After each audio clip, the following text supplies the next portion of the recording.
Welcome to Bought Hostage Diplomacy. We work to free hostages and the unjustly detained around the world. Together with their families, we share their stories and let you know how you can help bring them home. Now, when it comes to using the family for Russia to get what they want, if that's the case, they've picked the wrong family, because I'm not going to carry water for the Russian authorities. These are some of the most courageous and resilient people among us.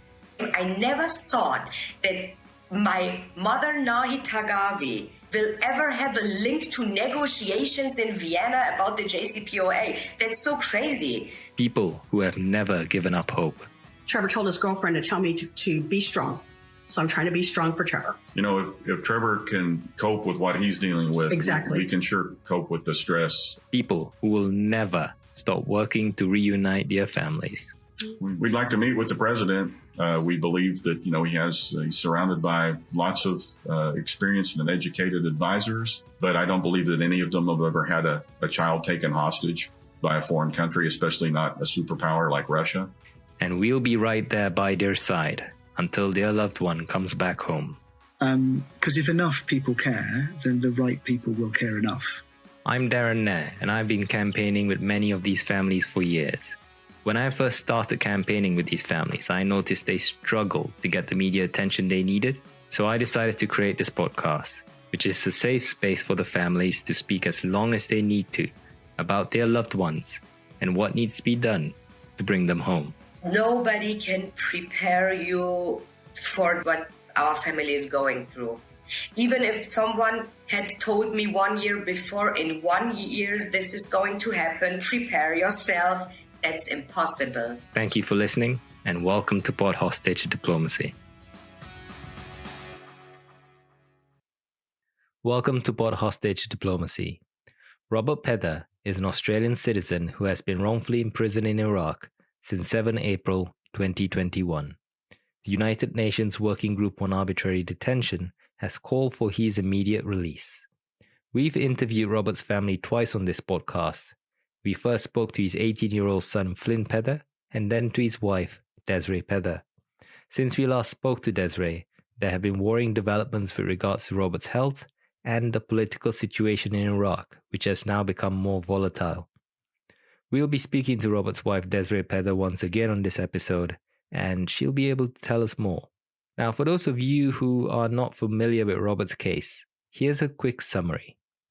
Robert Pether and his colleague, Khalid Radwan, were both detained in Baghdad on 7th April 2021 after they went to Iraq to resolve a business dispute between the Iraqi government and their Dubai-based employer, CME Consulting. CME Consulting, which is an engineering firm, was working on the new headquarters for the Central Bank of Iraq. The project was hit by delays and increased costs due to the COVID pandemic, and a dispute arose whereby the Iraqi government demanded the return of $12 million paid to CME Consulting. As a result of this dispute between the Iraqi government and CME Consulting, both Robert Pether and Khalid Radwan, who worked for the company, were detained and put in prison. In March this year, the United Nations Working Group on Arbitrary Detention stated that their detention is arbitrary and has called for their immediate release. This same working group also stated the following: Robert and Khalid's imprisonment constituted an enforced disappearance. Their detention is being used to exercise leverage in a commercial transaction in violation of international law. The working group also observed that Robert and Khalid were lured into returning to Iraq on the pretext of assisting in an investigation and have been arbitrarily detained without any legal basis. This working group finds credible the numerous allegations of collusion between the judge and the lawyer for the applicants, the Central Bank of Iraq.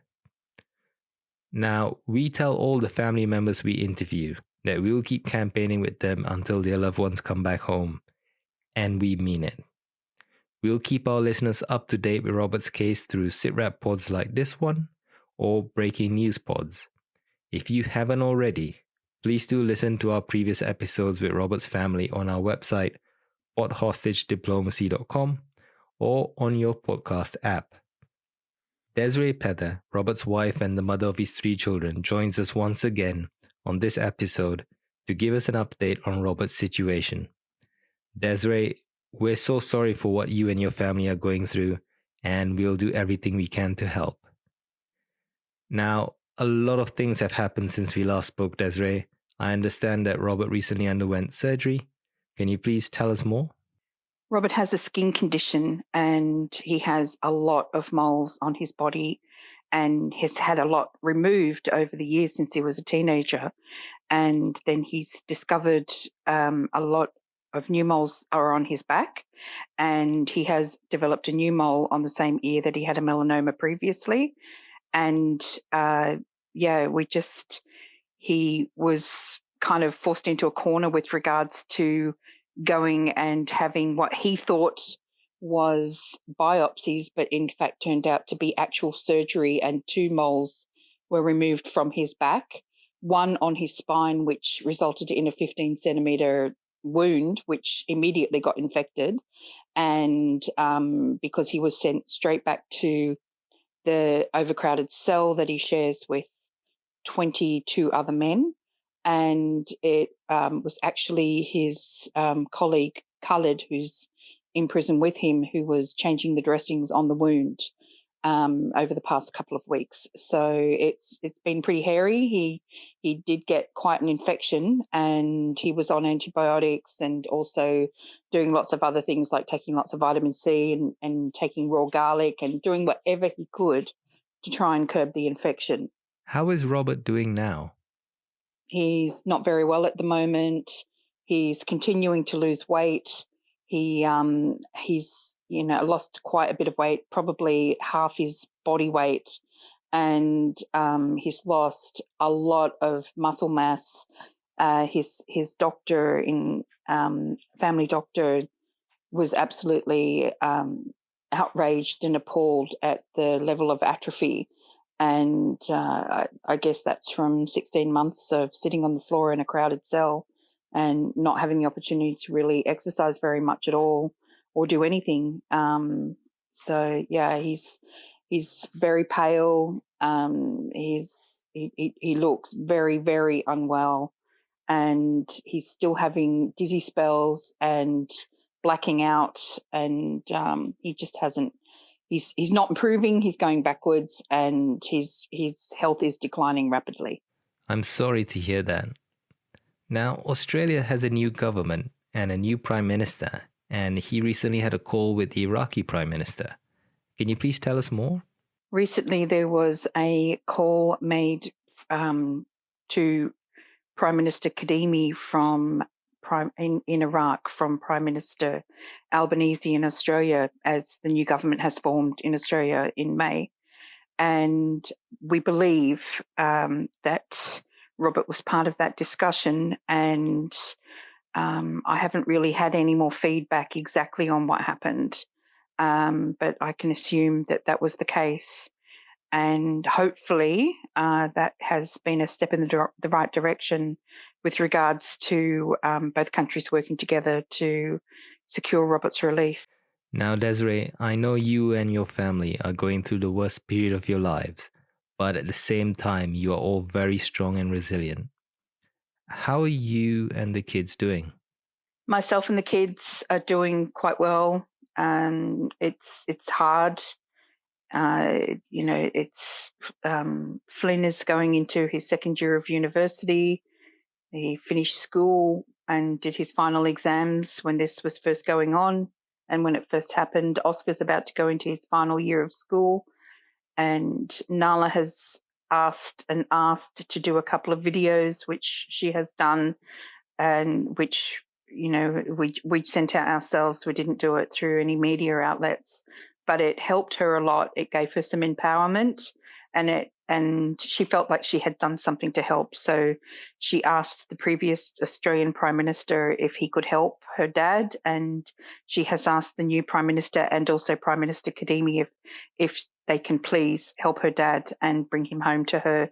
She's determined that he will be home for her birthday in October, so she's wanting to do as much as possible to make that happen. The last time we spoke, you mentioned that you may have to sell your family home because you can't afford to pay Robert's legal fees. What's the situation now? We're still trying to work a way to not have to sell our family home. And, you know, it's a large property, but it was never supposed to be just a family home. And we had plans. I had plans to finish my doctorate in herbal medicine, and it was going to be a healing place for women. But, you know, that's all changed now. And we were going to do food lovers weekends and other various functions. And we're not sure that we're in the right place emotionally to continue with that dream at the moment. And it's really, really hard, because it's hard to make huge decisions like that or work out what's the best way to go when you're in such an extreme emotional situation. And it's very, very difficult for Robert to have any input. And even though I ask him all the time and try and give him, you know, some power and control over something, you know, rather than everything being stripped away from him, you know, his identity completely. And, you know, I ask him all the time to contribute towards major decisions that are being made, but it's very hard to get that commitment from him in his current situation, which is understandable, of course. And so it's a fine line. And for the most part, I'm having to do it all myself. We don't have a lot of friends here in Ireland. We moved here, and then there was COVID, and then this happened. So it's been quite isolating, and it's really just been myself and the 3 kids. What should the Iraqi and Australian governments be doing? I feel the Iraq and the Australian government could definitely be doing a lot more. I think that really the whole case just needs to be looked at again, even if they can just look at the evidence that was completely rejected in other court settings, and then it would be over very quickly, because there's so much evidence, mountains of evidence showing that they're innocent. And really, it's just an oversight that it wasn't accepted previously. And if that was just looked at, it would all be over in 2 seconds. And just regarding his health, it's just so easy to see. You know, he went and saw a dermatologist there and in the public hospital, and that's the one that did the 2 supposed biopsies, which were actual surgeries. The entire moles were removed. And, you know, our GP as well, our family doctor, was just absolutely appalled that any dermatologist would not look at the man standing in front of them with an explosion of new moles, a skin condition, a previous history of melanoma, and his current state of extreme ill health, and actually even touch him and then send him back to a crowded cell. You know, it's just beyond belief that they actually even did anything. And it's at a stage where he desperately needs medical attention that can't be provided in Iraq. We've tried for 9 months, and it just literally cannot be provided in Iraq. There isn't the specialist care. They don't have experience with melanomas, and Iraq just really needs to have some compassion and let Robert get the medical help urgently that he needs. The Australian government, the same. I just can't say it enough. Everyone needs to work together, and he's deteriorating each week. He's losing weight every week, and he's dizzy, and he's not well at all, and he absolutely needs urgent medical attention.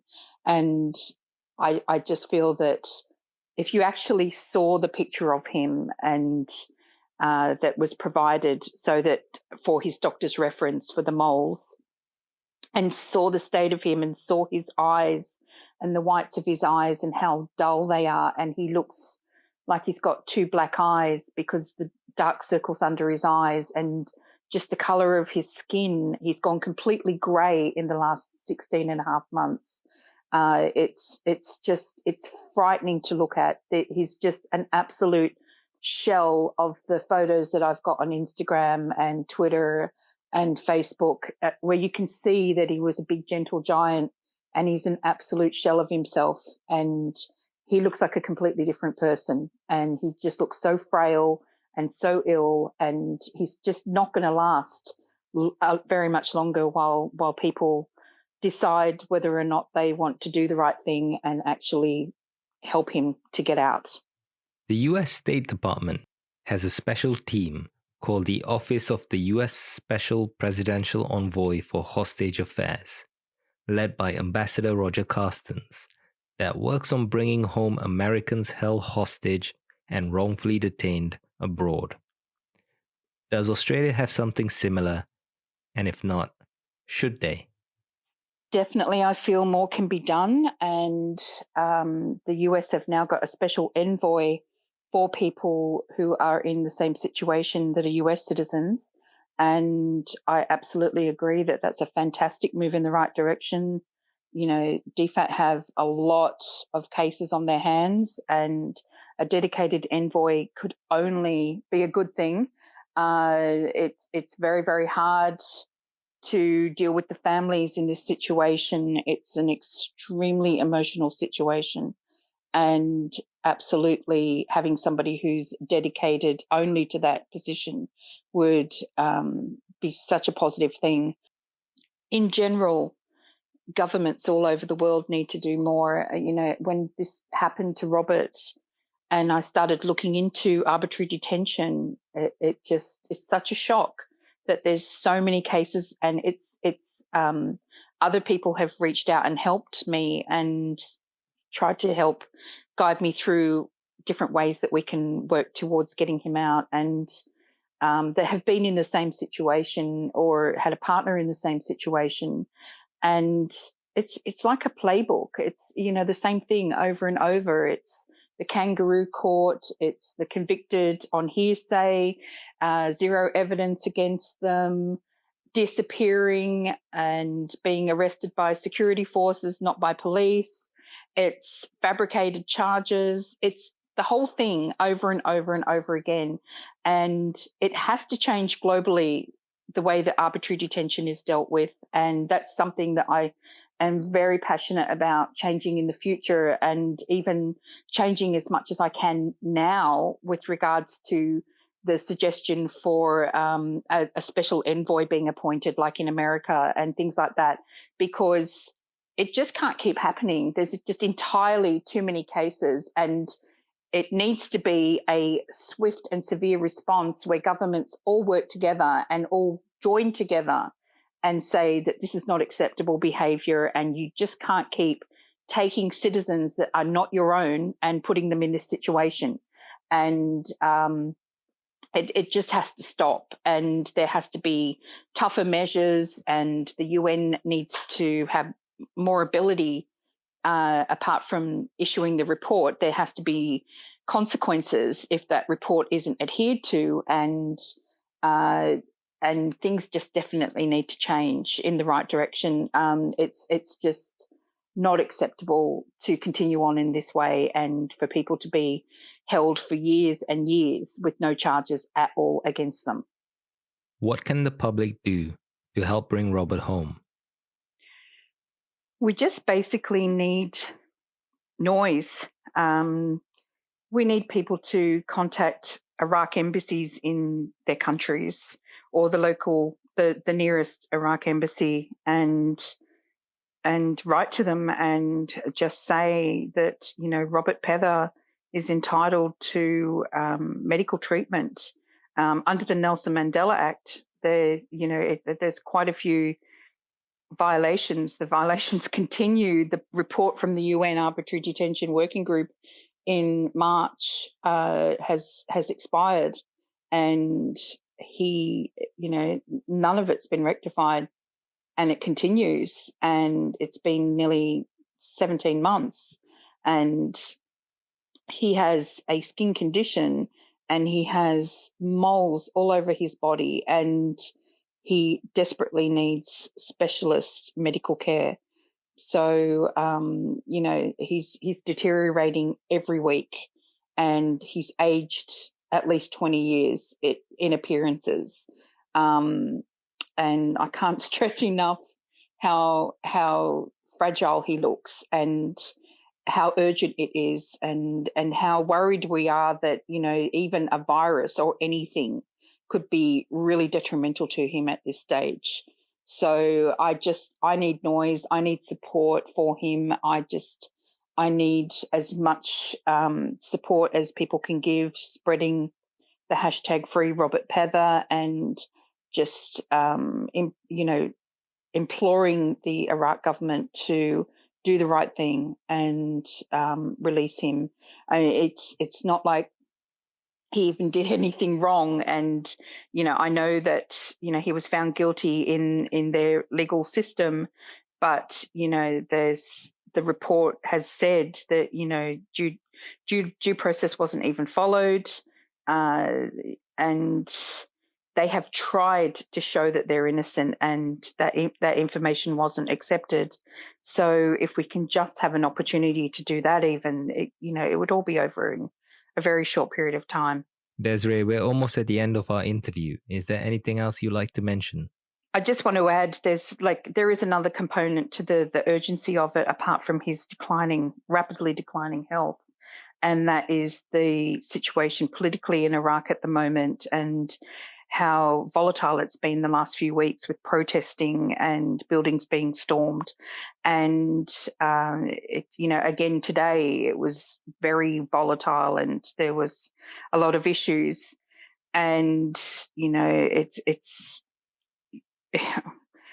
it's very hard to be concerned about that as well, because we're worried that if something really gets out of control, that health-wise, time is going to go on, and it's going to be a huge delay before he actually gets the medical attention. And so it's another component of it, and very unfortunate for the people of Iraq, absolutely. And, Robert and I still only wish them peace. It's got absolutely nothing to do with the people themselves, what's happened to him. And it's only a small handful of very, very bad people that have done this. And it's just such a bad situation all round. And, I wish them peace, but I also wish to get my husband some medical attention and get him home to his family as soon as possible.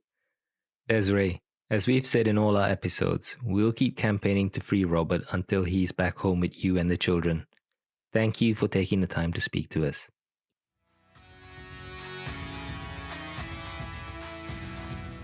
Thank you for listening to Pod Hostage Diplomacy.